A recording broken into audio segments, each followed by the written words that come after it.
किसी गांव में एक भोला नाम का कुम्हार रहता था। भोला पूरे दिन मिट्टी के बर्तन बनाता और अगले दिन उन मिट्टी के बर्तनों को अपने गधे पर लाद कर गांव-गांव में घूम घूम कर बेचा करता। भोला के घर से कुछ ही दूरी पर एक सुनार का घर था। भोला बर्तन बेचने के लिए जब भी जाता तो सुनार के घर के सामने से गुजरता।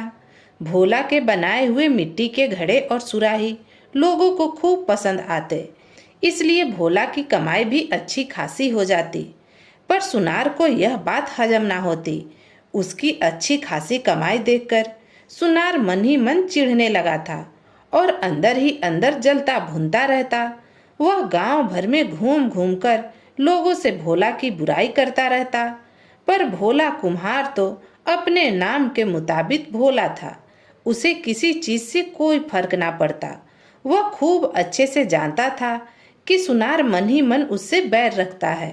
पर फिर भी भोला जब भी सुनार के घर के सामने से गुजरता तो आवाज लगाकर एक बार जरूर पूछता, कैसे हो भाई? बस भोला इतना ही पूछता कि सुनार के तन बदन में आग लग जाती। सुनार बुरा सा मुंह बनाकर कहता, हाँ ठीक ही हूँ, और इतना कहकर अपने घर में घुस जाता। भोला भली भांति जानता था कि सुनार उससे बात करना नहीं चाहता, फिर भी भोला अपना स्वभाव नहीं छोड़ता।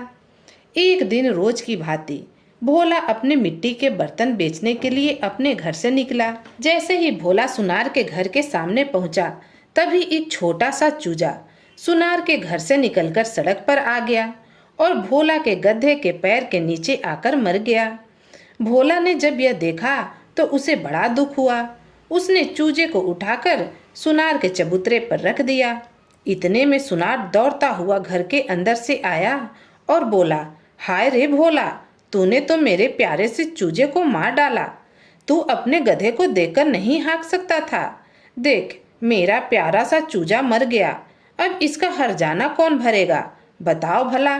सुनार की बात सुनकर भोला बोला, देखो भैया, मैंने इसे जानबूझकर तो मारा नहीं और ना ही मेरे गधे ने जानबूझकर इस पर पैर रखा है। यह तो अचानक ही सामने आ गया, भला इसमें कोई क्या कर सकता है? पर सुनार तो टस से मस न हुआ, हर्जाने की बात पर अड़ा रहा।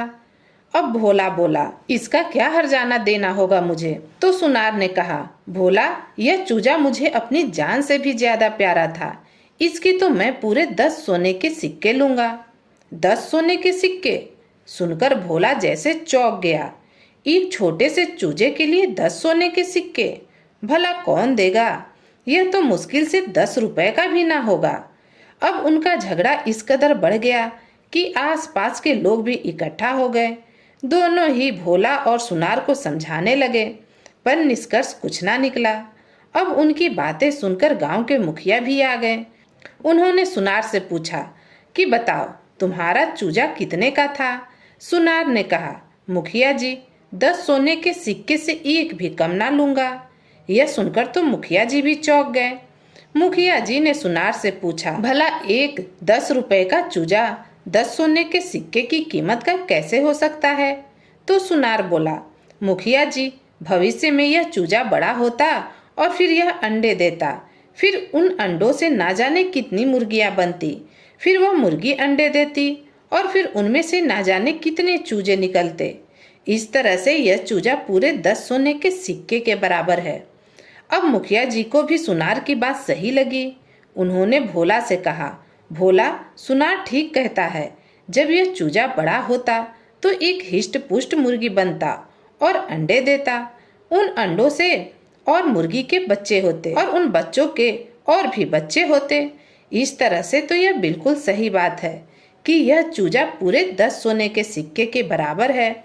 सो तुम इसे 10 सोने के सिक्के दे दो। भोला ने जब मुखिया के मुंह से ऐसे वचन सुने तो वह मायूस होकर रुआंसा सा होकर बोला, मुखिया जी, मैं तो एक गरीब कुम्हार हूँ। मेरे पास भला सोने के सिक्के कहाँ से आएंगे? भोला की बातें सुनकर सुनार एकदम से बोला, ठीक है भोला, अगर तुम्हारे पास सोने के सिक्के नहीं हैं तो मेरे चूजे के बदले में तुम मुझे अपना यह गधा दे दो। अब गधा की बात सुनते ही भोला का तो जैसे रोना ही निकल गया। भोला हाथ जोड़कर गिड़गिड़ाते हुए बोला, भाई, मेरे पास तो जमा पूंजी के नाम पर यह गधा ही है। अगर मैं यह भी तुम्हें दे दूंगा तो मेरी कमाई का आधार ही मुझसे छीन जाएगा। मुझ पर ऐसा जुल्म ना कर। लेकिन सुनार को तो उस पर कोई दया नहीं आई। मुखिया जी भी सुनार की हाँ में हाँ मिला रहे थे। उसी गांव में भोला का एक मित्र भी रहता था, जो कि जाट था। भोला और जाट बचपन के ही अच्छे मित्र थे। अलग अलग जाति होने के बाद भी दोनों में बड़ा ही प्रेम था।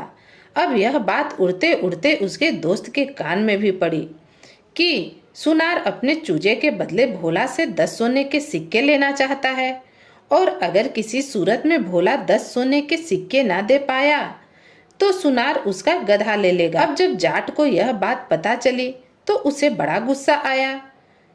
जाट भली भांति जानता था कि सुनार भोला से मन ही मन बैर रखता है, सो उसे समझने में देरी ना लगी कि यह भोला को फंसाने की साजिश है।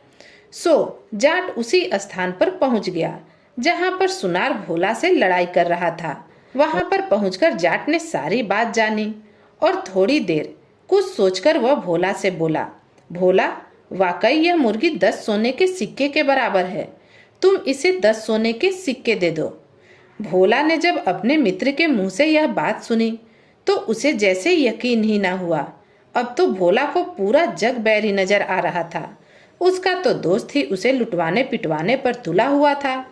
भोला ने आश्चर्य से अपने दोस्त की तरफ देखा। भोला दोस्त से कुछ कहता, इससे पहले ही उसके दोस्त ने सुनार से पूछा, अच्छा भैया, यह बताओ कि तुम्हारी मुर्गी बड़े होने तक कितना दाना खा जाती? सुनार ने भी तपाक से कह दिया, यह मुर्गी बड़े होने तक कम से कम आधा बोरी दाने खा जाती। अच्छा, आधा बोरी दाने खा जाती? हाँ भैया, आधा बोरी दाने खा जाती। और फिर जब इसके बच्चे होते तो वह कितना दाना खा जाते? यही कोई 2 बोरी दाना। सुनार ने बिना सोचे समझे कहा। अब जाट बोला, अच्छा भाई, यह बताओ कि उन मुर्गियों के भी बड़े होने के बाद बच्चे होते, फिर वह बच्चे बड़े होकर के मुर्गियां बनते, तो यह बताओ कि इस पूरी प्रक्रिया में तुम्हारा कितना बोरी अनाज लग जाता? अब सुनार उंगलियों पर हिसाब करते हुए बोला, भाई, पूरे 10 बोरी अनाज लग जाता। अब बोलने की बारी जाट की थी। जाट ने सुनार से कहा, देखो भाई, मैं भोला से तुम्हारी मुर्गी के पूरे 10 सोने के सिक्के दिलवाता हूँ, पर उससे पहले तुम्हें भोला को 10 बोरी अनाज देना पड़ेगा, क्योंकि जब तक वह मुर्गी पूरे 10 सोने के सिक्के की बनती तो वह 10 बोरी अनाज खा जाती। अब वह 10 बोरी अनाज तुम्हें भोला को देना पड़ेगा। जब सुनार ने यह सब सुना तो उसकी अकल ठिकाने आ गई।